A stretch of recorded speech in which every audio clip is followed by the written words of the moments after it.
Caroline, my only child, promised me a special brunch. I wore my best lavender dress, even cut flowers from my garden to surprise her. But instead of a cozy restaurant, she drove me to a cold beige nursing home and signed me away with barely a glance. No hug, no kind words, just a clipboard, a cold goodbye, and the click of her heels as she left me behind. Later that night, as I lay in a strange bed with bleach-scented sheets, I overheard the nurses laughing. Caroline wasn't planning to visit. She was already selling my house, the home filled with all our memories. I felt the weight of betrayal crush my chest, a pain deeper than anything I'd ever known. But in that darkest moment, I remembered something Caroline didn't know. A secret fortune I had quietly built from an old invention, one she could never touch. She thought she had trapped me forever. She had no idea I still held the power to destroy her plans and take back my life. But before we begin, dear, comment under this video where in the world you're watching from today. Now let's start from the beginning. I'd spent all morning getting ready. My lavender dress, the one with the delicate pearl buttons Caroline had always complimented, hung fresh from its dry cleaning bag. I'd even visited Marge at the salon yesterday, letting her set my silver hair in those soft waves that took years off my face. 73 isn't ancient, but when your only daughter suddenly wants a special brunch, well, you make an effort. You look lovely, I told my reflection, pinching a bit of color into my cheeks. The woman in the mirror smiled back nervously. Was I overdoing it? Caroline was always so put together, so effortlessly elegant. Next to her, I sometimes felt like a child playing dress-up. I checked my watch, 11:45. She'd be here any minute. My stomach fluttered with a girlish excitement I hadn't felt in years. Caroline had been so distant lately, always rushing through our phone calls with that clipped tone she used when her mind was elsewhere.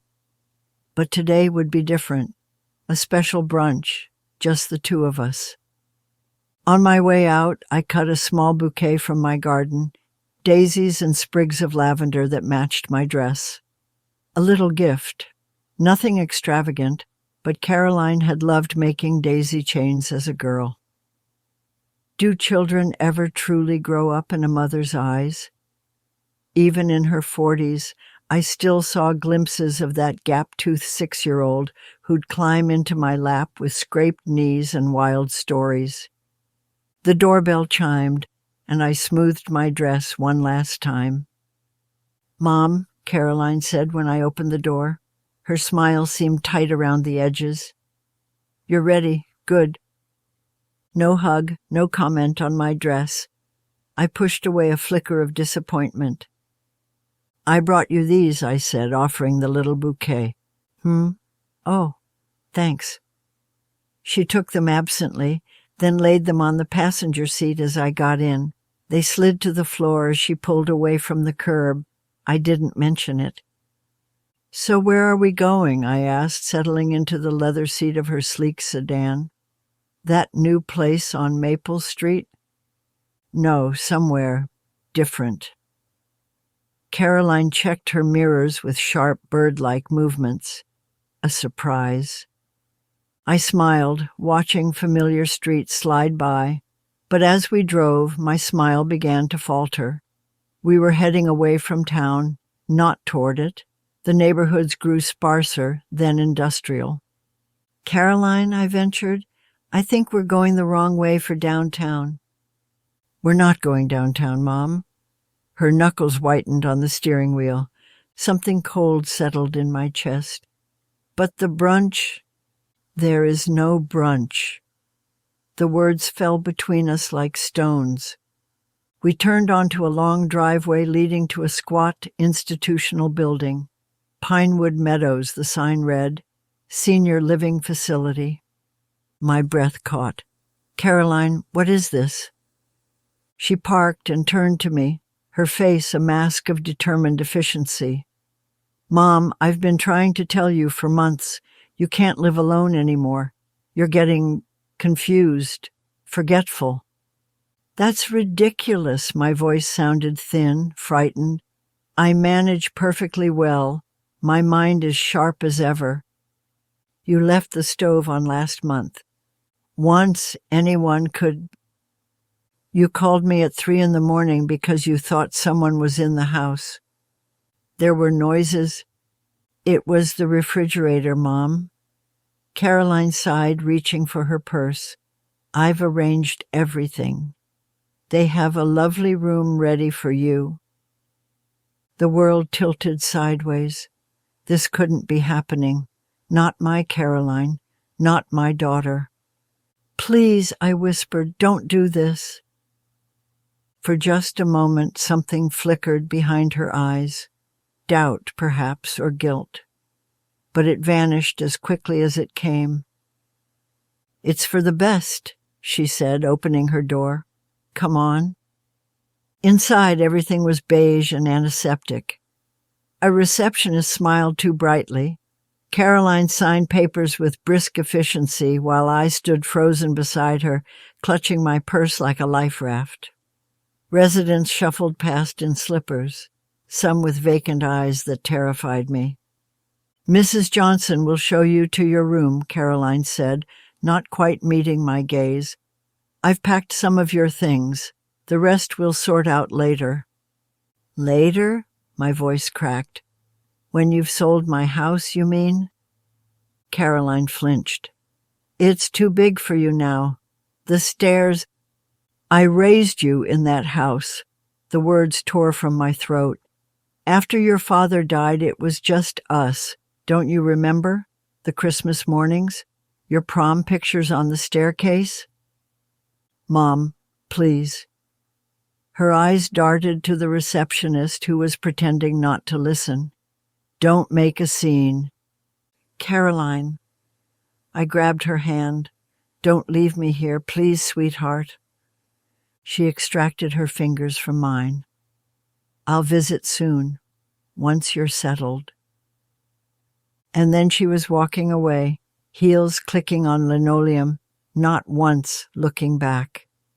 I sat in a hard plastic chair, purse clutched to my chest, as Caroline's car disappeared down the driveway. No wallet. She'd taken it for safekeeping. No phone. It was too complicated for me now. No way home. That night, in a narrow bed with sheets that smelled of industrial bleach, I heard voices outside my cracked window. 2 nurses, smoking. Daughters already listed the house. Didn't waste any time. Happens all the time. Kids dump them here, cash in, move on. My house, my beautiful house with its garden and memories and the oak tree Caroline had climbed as a child, all ready for sale. I pressed my face into the thin pillow, a scream building in my chest that I couldn't release. How could she? My Caroline, my only child. But as tears soaked the pillowcase, something shifted inside me, a memory surfacing like a bubble from deep water, something Caroline didn't know, something no one knew. The patent, my little educational toy design from my teaching days, the royalties I'd been quietly banking for decades in an account Caroline knew nothing about, the fortune I'd planned to surprise her with someday, my secret, my security, my way out. I held that secret knowledge close like a tiny flame in the darkness of my new reality, my hidden fortune, my ace in the hole. It gave me something to focus on besides the institutional beige walls and the smell of disinfectant that permeated everything. The days at Pinewood Meadows blurred together in a depressing rhythm. Breakfast at 7, lukewarm oatmeal and coffee so weak it was practically water. Group activities I refused to join. Lunch at noon, usually something soft and bland that required minimal chewing. Afternoon television in the common room. Dinner at 5, medications at 7, and lights out by 9. Like we were children or prisoners. I watched everything. The staff, the other residents, the visitors who came and went. I was looking for something, someone. I wasn't sure what yet. "You're new," a voice said on my 5th day. I looked up from my untouched lunch tray to see a tall, thin man with a stooped posture standing beside my table. He wore a tweed jacket with patches at the elbows that had seen better days. "Mind if I join you?" he asked, not waiting for my answer before settling into the chair across from me. "I'm George. I volunteer here 3 days a week." "How nice for you," I said, not bothering to hide my bitterness. He laughed, a warm sound that seemed out of place in this cheerless room. "Not a willing resident, I take it?" I studied him more carefully. He had kind eyes behind wire-rimmed glasses and a face lined with experience rather than just age. "What gave it away?" I asked. "Well, for one thing, you're glaring at that pudding cup like it personally offended you." His eyes crinkled at the corners. "For another, you're the only person in this room who looks like they're plotting an escape." Despite myself, I felt the corner of my mouth twitch. "Is it that obvious?" "Only to someone who's looking." He leaned forward. "I've been volunteering here for 3 years. I can tell the difference between someone who needs to be here and someone who doesn't." Something in his direct gaze made me sit up straighter. "And which am I?" "That's what I'm trying to figure out."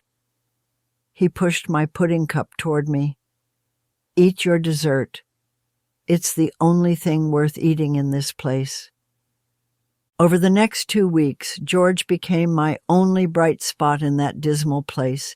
He'd appear 3 times a week, sometimes bringing a chess set or a crossword puzzle. He never pushed me to talk, but his presence was a comfort I hadn't expected to find. One afternoon, after he'd thoroughly trounced me at chess, he leaned back in his chair and said casually, "You know, I was an attorney before I retired. Civil rights mostly." I moved my defeated king in small circles on the board. "Is that so?" He studied me. "Spent 40 years helping people the system had failed." I looked up, meeting his gaze directly. "And now you play chess with old ladies?" "Only the interesting ones." He reset the board with methodical precision. "Only the ones who shouldn't be here." My heart skipped. "What makes you think I shouldn't be here?" "You solved the New York Times crossword in 20 minutes yesterday. You remember every staff member's name and schedule, and you've been carefully observing everything since you arrived." He lined up the pawns. "Those aren't the actions of someone with cognitive decline." The words tumbled out before I could stop them. "My daughter brought me here, against my will. She took my wallet, my phone, everything." George's hands stilled on the chess pieces. "And now?" "And now I'm trapped." My voice cracked. "She's selling my house. I have nowhere to go." He studied me for a long moment. "There's more to it, isn't there?" I hesitated. Could I trust him? Really trust him? I'd trusted Carolyn, and look where that had gotten me. "I might have resources," I said carefully, "that she doesn't know about." George nodded slowly. "That's good. That's very good. But we need to move quickly." "What do you mean?" He leaned forward, voice low. "I made some inquiries after we first met. Your daughter has filed for a competency hearing, 6 weeks from now." The room seemed to tilt. "A competency hearing?" If the court finds you incompetent to manage your own affairs, she'll be granted conservatorship, total control of your finances, your medical decisions, everything. My hands trembled. 6 weeks. 6 weeks before Caroline could legally take everything from me, including my secret account. "Can you help me?" I whispered. George's eyes were steady on mine. "I can try, but you'll need to tell me everything." "Not here," I said, glancing around at the staff moving through the room. "Not now." He nodded, understanding. "Tomorrow, then, we'll go to the garden. More privacy there." That night I lay awake under the scratchy institutional blanket, staring at the ceiling. 6 weeks. The thought sent panic fluttering in my chest. Could I trust George? Could I trust anyone after what Caroline had done? My own daughter. The little girl I'd raised alone after her father died. The child I'd sacrificed everything for. I turned onto my side, pulling the thin blanket tighter around my shoulders. 6 weeks to fight back. 6 weeks to reclaim my life. But even as determination hardened within me, a cold fear lingered. If I managed to escape Caroline's trap, what then?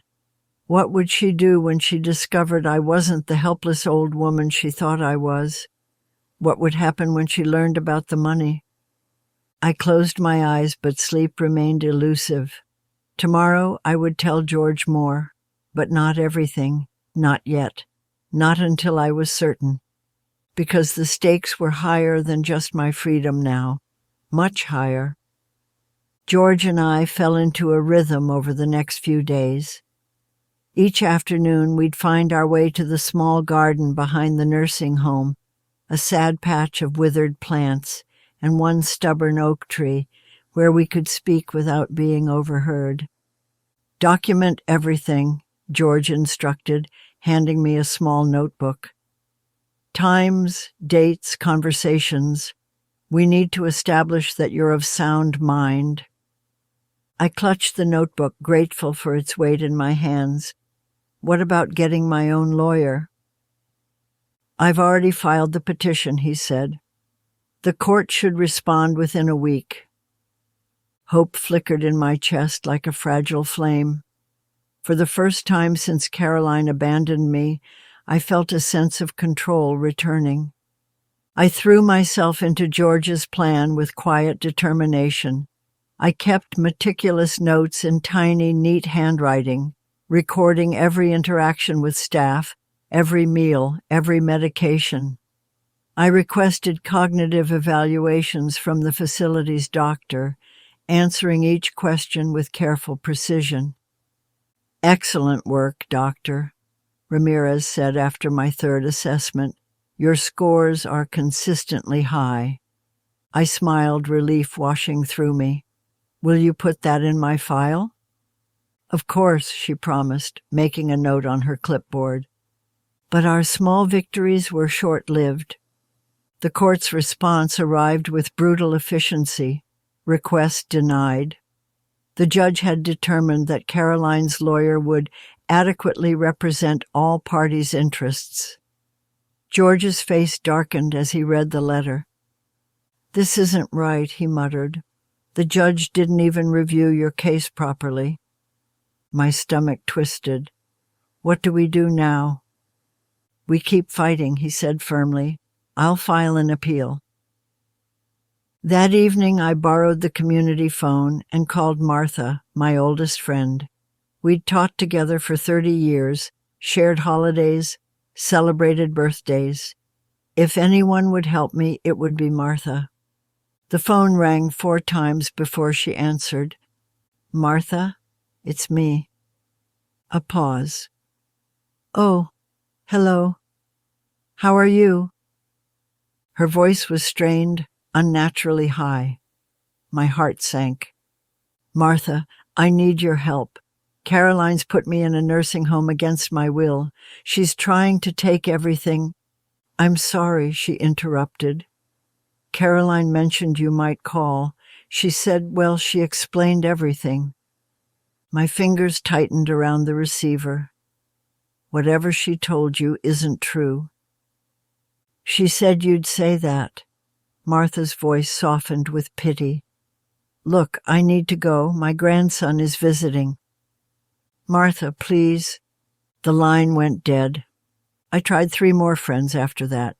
Each conversation ended the same way. Awkward excuses, gentle dismissals.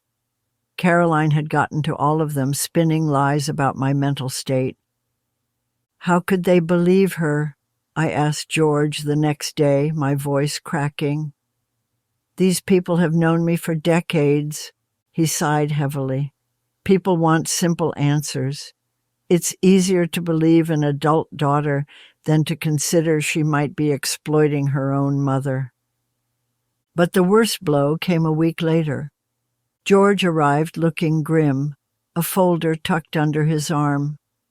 I finally got access to your medical records, he said quietly. My blood ran cold at his expression. What is it? He opened the folder, revealing pages of clinical notes.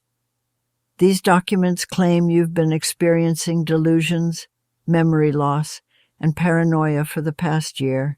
They're signed by a doctor, Brenner. That's impossible, I whispered. I've never even met a doctor, Brenner. I know. George's voice was tight with anger. These are fabrications, but they're extremely convincing ones. I stared at the papers, my hands trembling. Caroline did this? He nodded grimly. With these in the court record, our fight just got much harder. Each day brought new defeats. The facility director began monitoring my therapy sessions, thinly veiled performances where a therapist asked leading questions designed to expose confusion I didn't have.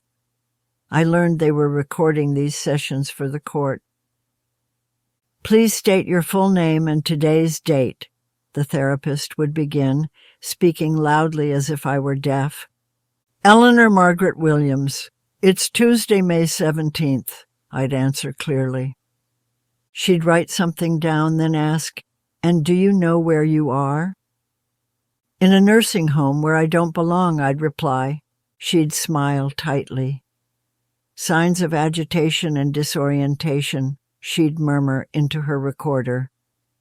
After 3 weeks of this, my spirit began to crack. The confidence I'd built with George's help crumbled under the weight of these accumulating betrayals. If my own daughter could do this, if my oldest friends could abandon me, if the courts wouldn't even hear me, what chance did I really have? That evening, after another humiliating therapy session, I wheeled myself into a dark corner of the hallway. The facility had insisted I use a wheelchair, despite my perfectly functional legs, another piece of evidence for their case. Alone in the shadows, I finally let the tears come. They streamed down my face, hot and relentless. Everything I'd worked for, my home filled with 40 years of memories, my dignity, my very voice, was slipping away like water through my fingers. What was the point of fighting anymore? Caroline had thought of everything. She'd closed every escape route, poisoned every well. By the time the competency hearing arrived, she would have an airtight case against me. I pressed my hands against my mouth to muffle the sobs shaking my body. In that moment, I felt smaller and more helpless than I ever had in my 72 years. Eleanor? George's voice startled me. I hurriedly wiped my eyes, embarrassed to be caught in such a state. I'm fine, I lied, my voice thick. He crouched beside my wheelchair, his kind eyes seeing right through me. No, you're not, and that's okay. It's not okay, I whispered. We're losing George. They've thought of everything. Not everything. He glanced around to ensure we were alone, then pressed a manila folder into my lap.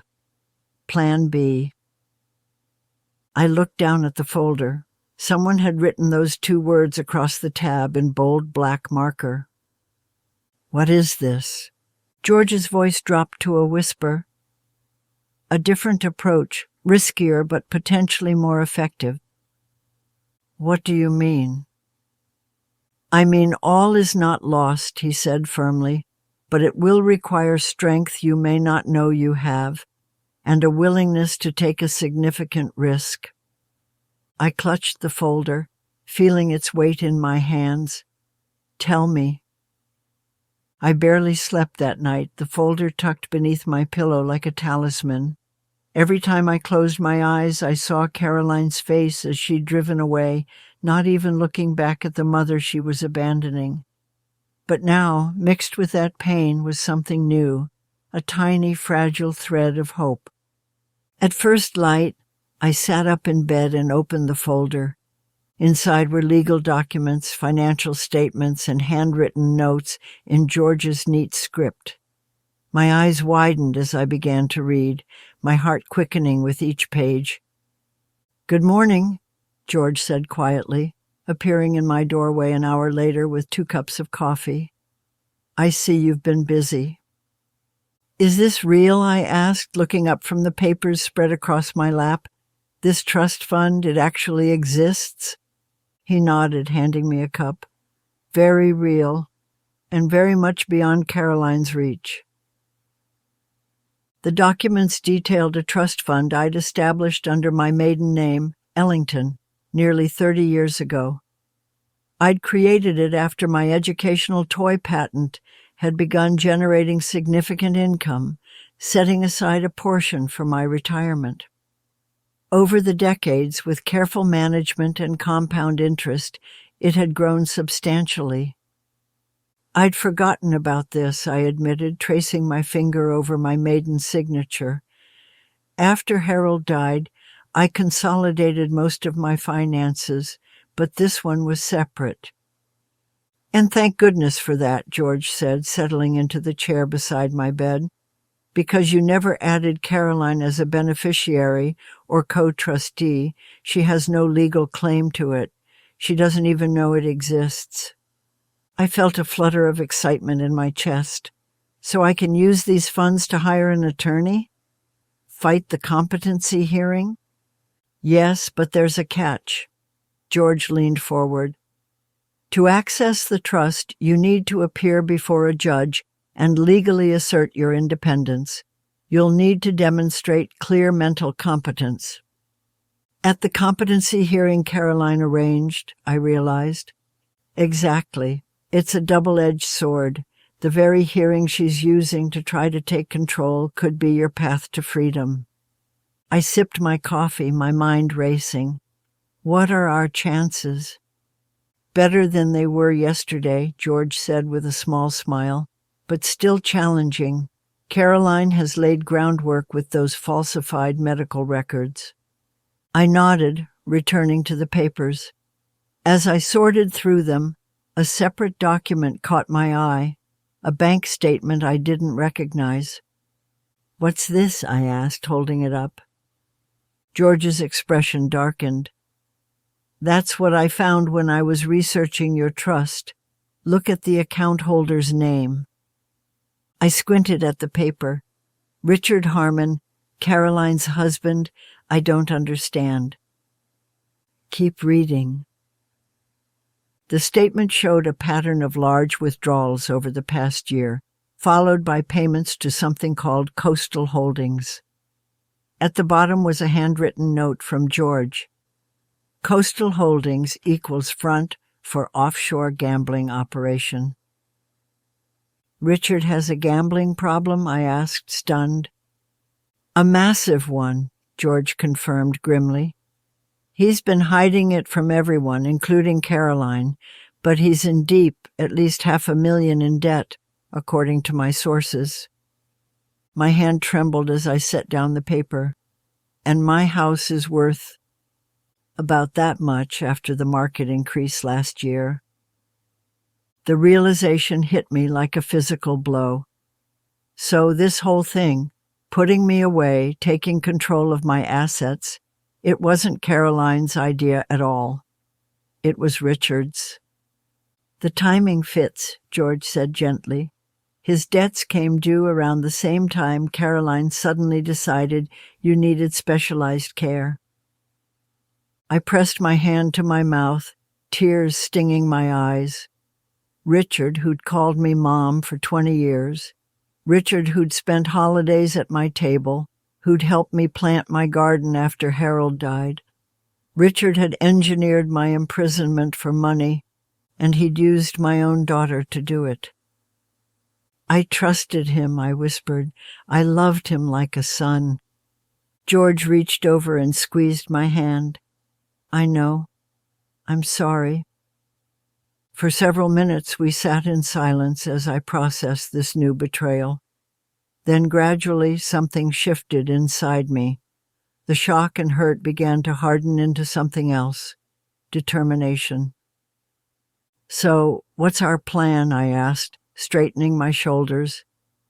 George smiled slightly, seeing the change in me. We turn their own hearing against them. We present evidence of your competence, reveal the trust fund's existence, and request immediate control of your own finances. And Richard's gambling? We expose that too, George said firmly. We show the court that your institutionalization was motivated by financial exploitation, not concern for your welfare. He pulled out a legal pad and began sketching our strategy. We would need documentation of my mental acuity from independent doctors. We would need witnesses to testify to my capabilities. And we would need irrefutable evidence of Richard's debts and Caroline's complicity. This won't be easy, George warned, looking up from his notes. Once we make these accusations in open court, there's no going back. Caroline and Richard will fight back hard. It could get ugly, very ugly. You mean uglier than being abandoned in a nursing home and having my life stolen? I asked with unexpected steel in my voice. George studied my face. Are you sure you're ready for this? It means publicly confronting your daughter.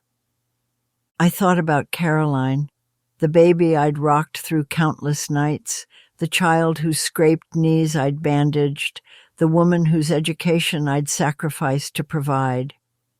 I thought about her walking away without a backward glance. I took a deep, steadying breath, feeling something inside me harden into resolve. I'm ready. The morning of the hearing, I woke before dawn. Sleep had been elusive, my mind racing with all the possibilities of what might happen. I'd rehearsed my words over and over, but still doubt gnawed at me. Would the judge believe me? Would Caroline's expensive lawyers overwhelm our evidence?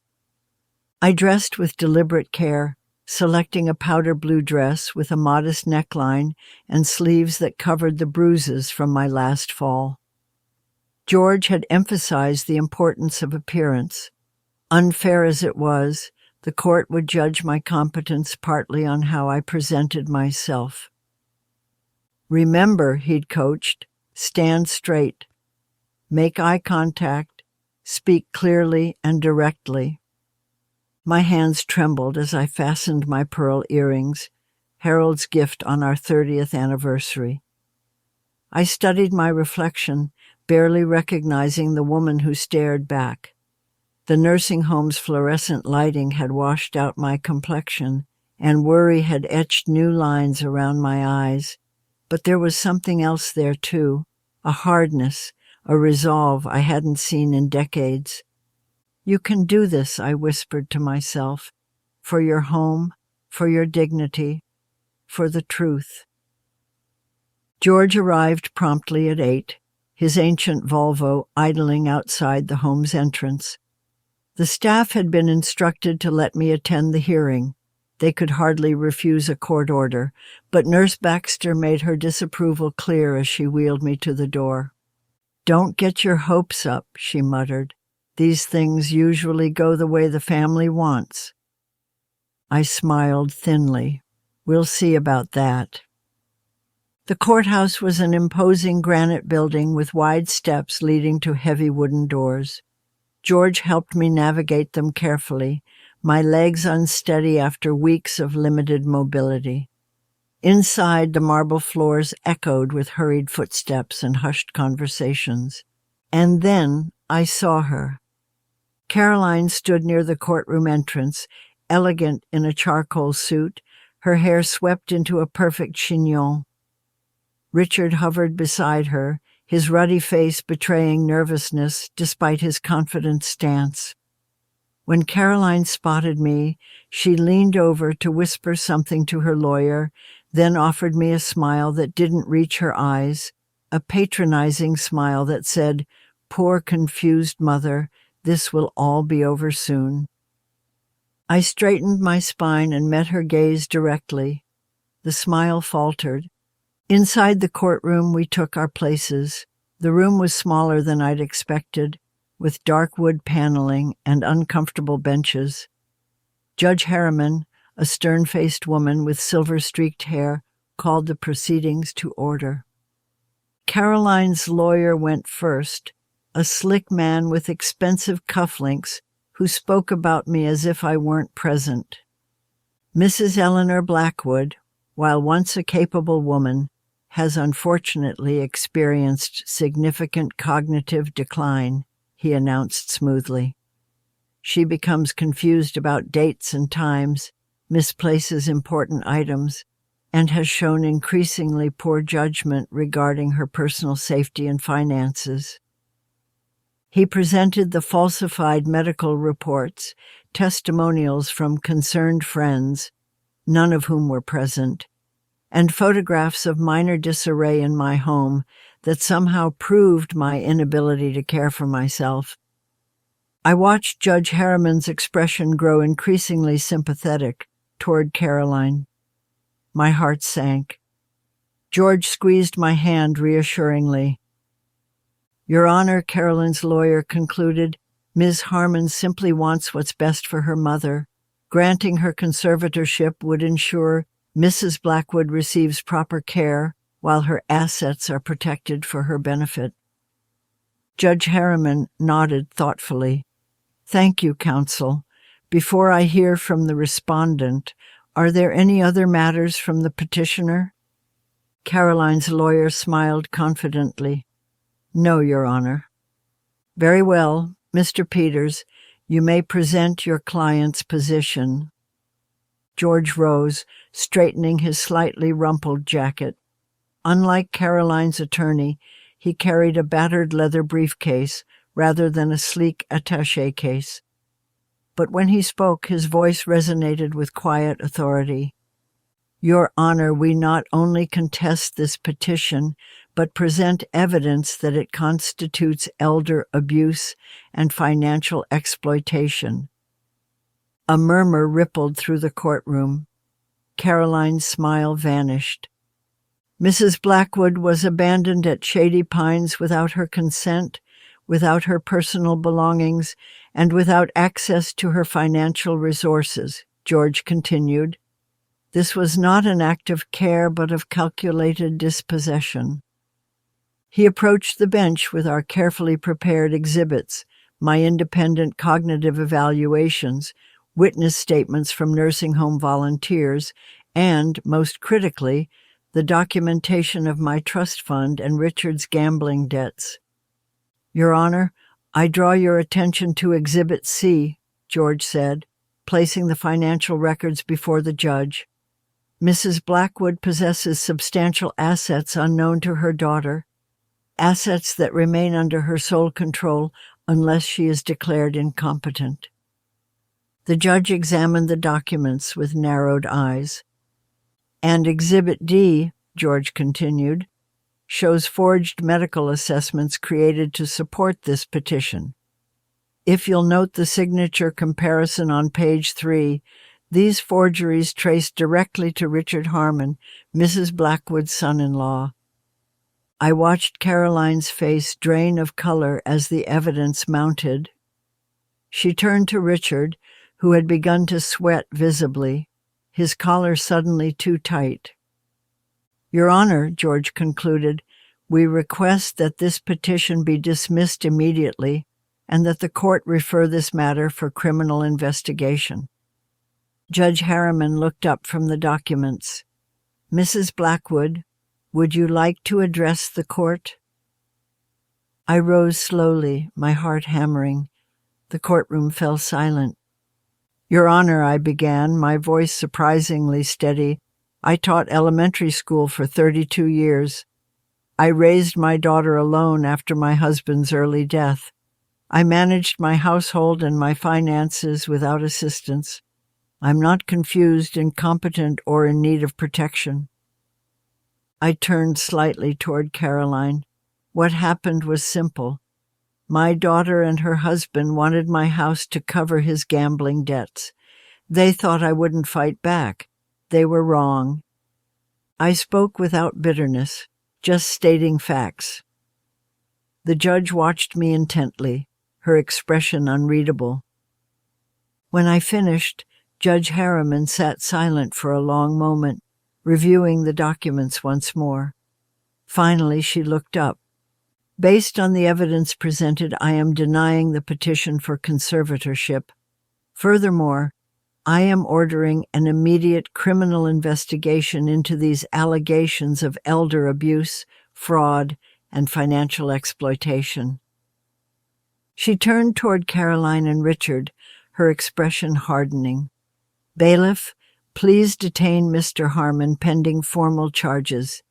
Ms. Harmon, you are not to leave the jurisdiction until this investigation is complete." The courtroom erupted. Richard lunged toward the door but was quickly intercepted by court officers. Caroline stood frozen, her perfect world crumbling around her. My hand trembled as I gripped the table before me, not with fear this time, but with a surge of exhilaration so powerful it left me lightheaded. After weeks of helplessness, of being treated like a non-person, justice had finally arrived. I sipped my morning tea, watching the local news from my hotel room, a modest but comfortable suite George had arranged after the hearing. The anchor's voice filled the room. "Breaking news. Local businessman Richard Harmon was arrested today on multiple charges, including fraud, elder abuse, and financial exploitation." Richard's mugshot flashed across the screen. He looked haggard, his usual smugness replaced by hollow-eyed panic. I set my teacup down with a small clink against the saucer. Strange how I felt nothing seeing him like that. No anger, no satisfaction, just a calm acknowledgement that consequences had finally arrived. "According to court documents," the anchor continued, "Harmon allegedly orchestrated a scheme to seize control of his mother-in-law's assets to cover substantial gambling debts." I turned off the television. The whole story was out now, spreading through our community like wildfire. Part of me wished I could shield Caroline from the fallout, even after everything. Mothers never quite stop being mothers, I suppose. But she had made her choices. George visited that afternoon, bringing a folder of paperwork and a box of those little chocolate-dipped cookies I loved. "Richard's being held without bail," he reported, settling into the armchair by the window. The prosecutor found evidence of similar schemes with other elderly relatives. Apparently, this wasn't his first attempt. I shook my head. "And Caroline? Have you heard anything?" George's expression softened. "She's struggling. The country club rescinded her membership yesterday. 3 charity boards asked for her resignation, and with Richard's assets frozen." "She has nothing," I finished quietly. "She made her bed," George reminded me gently. "I know." I gazed out the window at the city below. I just never imagined this is how things would end between us. George patted my hand. "It's not wrong to grieve what you've lost, Margaret. And I was grieving. The daughter I'd raised was gone, had been gone longer than I'd realized, perhaps. In her place stood a stranger who had calculated my worth against her wants and found me expendable. That hurt more than the betrayal itself. The next morning I received a call from Elaine Woodbury, once my closest friend in the neighborhood. She'd avoided my calls for weeks after Caroline spread rumors about my condition. "Margaret, I'm so sorry," she began, her voice thick with emotion. "I should have known better than to believe. I just never thought Caroline would—" "It's all right," I assured her, though we both knew it wasn't, not really. Trust, once broken, never mends the same way. "Everyone's talking about it," Elaine continued. "No one will even speak to Caroline now. She tried to attend the garden club meeting yesterday, and Martha Davies asked her to leave, said they don't welcome people who abandon their mothers." I felt a twinge of sadness at the image. Public humiliation had never been my goal. Justice, yes, but not this social execution. Still, I remembered the cold efficiency with which Caroline had signed me away, as if I were nothing more than an inconvenient piece of furniture. The real estate agent called that afternoon. "Mrs. Blackwood, I have 3 offers on your house, all above asking price." "I'll take the middle offer," I decided after reviewing them. The young couple with the little boy. They mentioned wanting to plant a garden. "Are you certain? The highest offer is $12,000 more." "I'm certain," I said firmly. Money wasn't everything, something Caroline had never understood. Over the next 2 weeks, I methodically sorted through my life. I donated Caroline's childhood things to a women's shelter, keeping only a small box of photographs and the quilt my mother had made for her birth. I arranged for movers, signed the closing papers on my house, and put a deposit on a sun-filled apartment in a neighboring town, close enough to maintain my friendships, far enough to start fresh. George helped me coordinate everything, his steady presence a balm during difficult moments. "You're handling this with remarkable grace," he observed one afternoon as we sorted through kitchen items. "What choice do I have?" I smiled wryly. "Bitterness is a poison you drink yourself." On my final morning in the hotel, I stood watching as the movers loaded the last of my belongings into their van. My hand drifted to my pocket, fingers finding the silver locket I'd worn the day Caroline left me at Shady Pines. I'd kept it close ever since, this small circle of metal that had witnessed my lowest moment. I pulled it out, studying its familiar contours. Inside was a tiny photograph of Caroline as a child, gap-toothed and beaming. For weeks, this locket had felt like a weight, a reminder of betrayal. Now, strangely, it felt different, like proof of my own resilience. I had survived. More than survived. I had fought back and won. The moving van pulled away from the curb, carrying my possessions toward my new beginning. I slipped the locket back into my pocket and turned toward the waiting taxi. "Where to, ma'am?" the driver asked. I gave him the address of my old house. "Just one quick stop before we head to the new place." I needed to say goodbye properly, to the walls that had sheltered my family, to the garden where Caroline had once played, to the life I was now deliberately leaving behind. Not in anger or sorrow, but in peace. I opened the windows of my cottage each morning, letting the sea breeze billow through the curtains. That first deep breath, salt air mingled with the scent of brewing coffee, became my daily ritual, a gentle reminder that I was exactly where I was meant to be. It was the kind of simple pleasure I'd once taken for granted, but now savored like a precious gift. "Good morning, Millie," I whispered to the gray tabby curled at the foot of my bed. She had been George's suggestion. Everyone needs someone to talk to, he'd said with that knowing smile of his. He'd driven me to the animal shelter himself, and Millie had chosen me immediately, pressing her whiskered face against the cage door when I approached. I remember how my heart had melted on the spot, this little creature somehow understanding that we both needed a second chance. Now she stretched languidly, her paws extending toward the ceiling before she padded across the quilt to bump her head against my hand. Yes, yes, breakfast time, I laughed, swinging my feet to the floor. The wooden boards felt cool beneath my bare toes, another small sensation I'd come to treasure. My seaside cottage was nothing like my old house, smaller, simpler, with weathered shingles and creaky floorboards that sang beneath my feet. But it had windows that caught the morning light and a stone fireplace that kept the evening chill at bay. Most importantly, it was mine, bought and paid for with my own money, a fortress of independence that no one could take from me.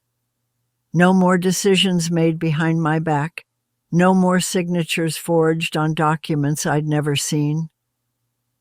The kitchen was my favorite room, with its blue-painted cabinets and wide windowsill where Millie liked to perch, watching the gulls wheel overhead. I moved through my morning routine with unhurried pleasure, feeding Millie, toasting bread, brewing a second cup of coffee to take out to the porch. There was healing in these ordinary moments, in the quiet rhythm of a life rebuilt from scratch. From my rocking chair, I could see all the way to where the waves curled against the shore. In the distance, a fishing boat cut through the water, its white wake trailing behind like a signature.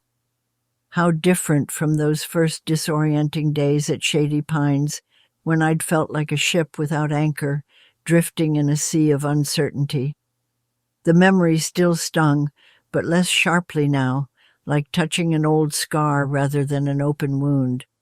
My days fell into a peaceful rhythm. Mornings were for walking along the beach, my pockets gradually filling with interesting shells and sea glass. I'd never been one for idleness.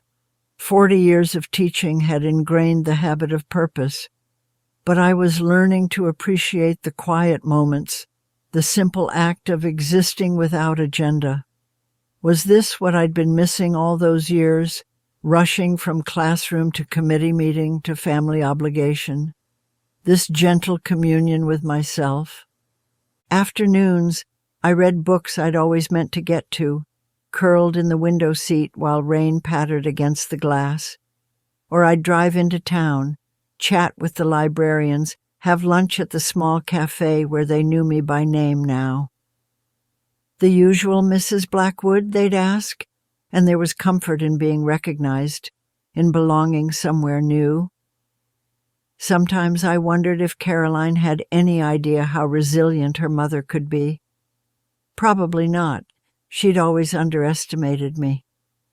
"You're blooming here," Elaine said during one of her visits. She'd driven 3 hours to see my new home, bringing a potted hydrangea for my garden and all the neighborhood gossip. Her friendship had been one of the few constants through everything, a lifeline I clung to when the waters got rough. "Am I?" I smiled, pouring her more tea. "You know you are. You look 10 years younger." She hesitated, stirring sugar into her cup. "Caroline called me last week." My hand stilled momentarily. Oh, I felt my chest tighten. Old reflexes die hard. "She wanted to know if I had your address." Elaine watched me carefully. "I told her I'd need to ask you first." I gazed out at the ocean, considering. The mention of Caroline's name no longer brought that sharp pain, just a dull ache, like an old injury that flares in damp weather. Would I ever be ready to let her back into my life? Could trust, once shattered so completely, ever be rebuilt? "Not yet," I said finally, Maybe someday, but not yet. The words felt right, neither slamming the door forever nor rushing to open it too soon. Instead of dwelling on what was lost, I focused on creating something new. The Margaret Harlow Scholarship Fund, using my maiden name felt right somehow, was established with a portion of my trust fund money. It would support young women pursuing careers in science and invention, with special consideration for those caring for family members. My own small rebellion against a world that too often asked women to choose between ambition and compassion. "You're paying it forward," George said when I showed him the paperwork. He'd driven up for the weekend, bringing case files to review by my fireplace. Though he insisted he was still just consulting, I noticed how his eyes lit up when discussing the legal intricacies. His passion for justice remained undimmed, even in semi-retirement.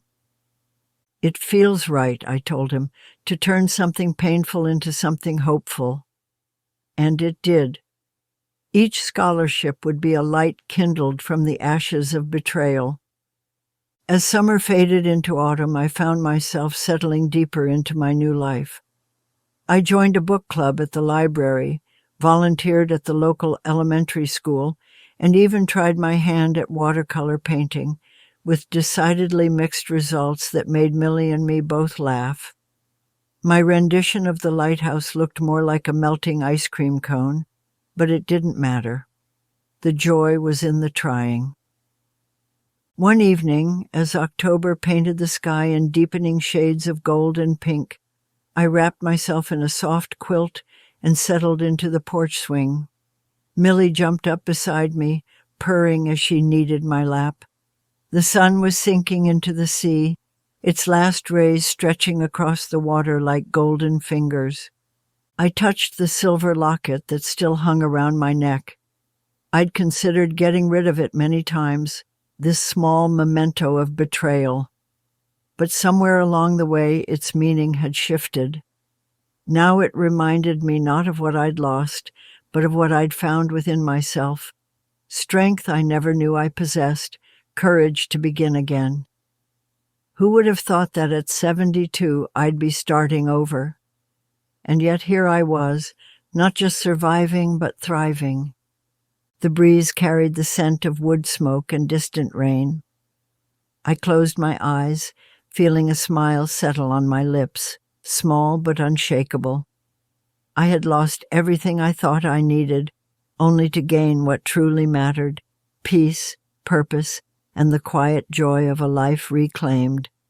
Perhaps that was the greatest revenge of all. If you enjoyed this story, I handpicked this next story that you will enjoy. Please don't miss this one. Click "Enjoyed this story." I handpicked this next story that you will enjoy. Please don't miss this one. Click here to watch it.